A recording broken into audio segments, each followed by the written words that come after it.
है जिसकी शान निराली, जिसकी हर बात न्यारी है, सभी भाषाओं से प्यारी हमें हिंदी हमारी है। बचाए सभ्यता को जो ये भारत की वही आशा, मिलाकर रखती है सबको जनमानस की है भाषा। लिखे साहित्य की इसने सुंदरता निखारी है, सभी भाषाओं से प्यारी हमें हिंदी हमारी है। हमारा देश विभिन्न संस्कृतियों का देश है, जो समूचे विश्व में अपनी एक अलग पहचान रखता है। अलग अलग संस्कृति और भाषाएं होते हुए भी हम सभी एक सूत्र में बंधे हुए तथा राष्ट्र की एकता व अखंडता को अक्षुण्ण रखने के लिए सदैव तत्पर रहते हैं।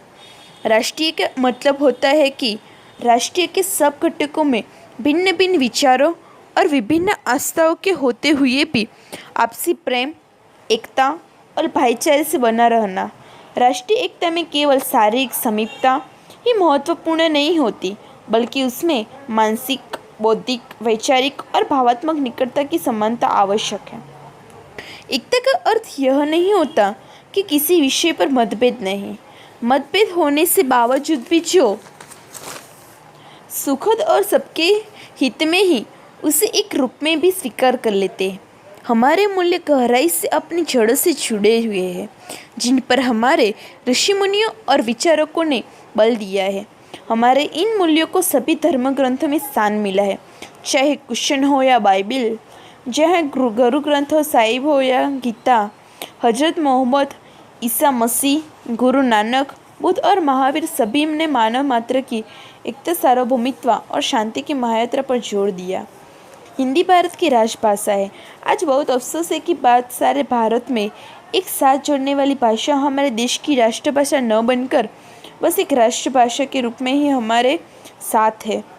14 सितंबर 1949 को हिंदी को हमारी राजभाषा घोषित कर दिया गया था, जिसमें तब से हर साल 14 सितंबर को हिंदी दिवस के रूप में मनाया जाता है। सारा जहां जानता है पे ही हमारी पहचान है।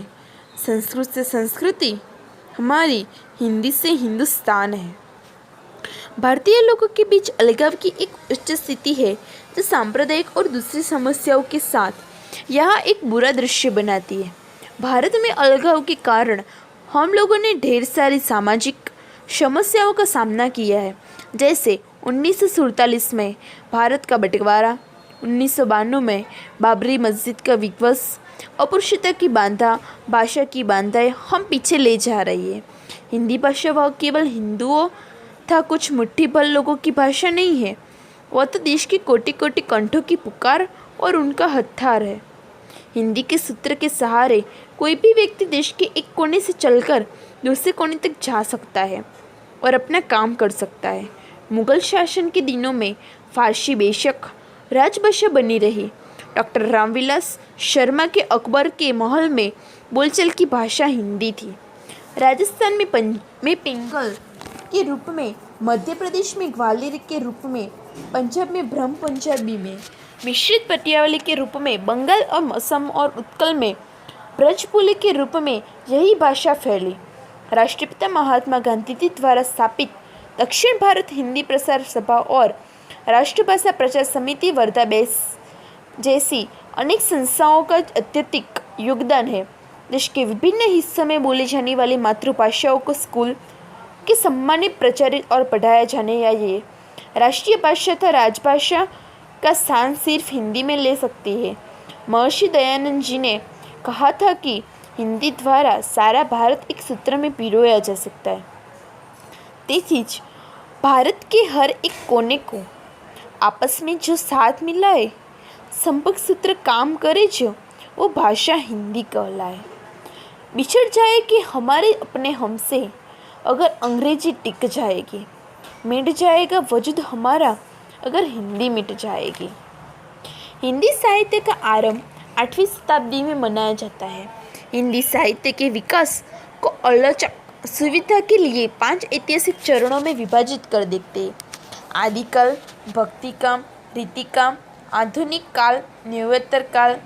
हिंदी साहित्य मध्यकालीन का आलोचक 1400 ईस्वी पूर्व का काल मनाते हैं, जब हिंदी का उदय हुआ। पिता की डांट से माँ की लोरियों तक, स्कूल की किताबों सियारों की टोलियों तक, जिनसे जो कुछ भी मैंने पाया है, हिंदी भाषा ने इस सब में अपना किरदार निभाया। बस बस।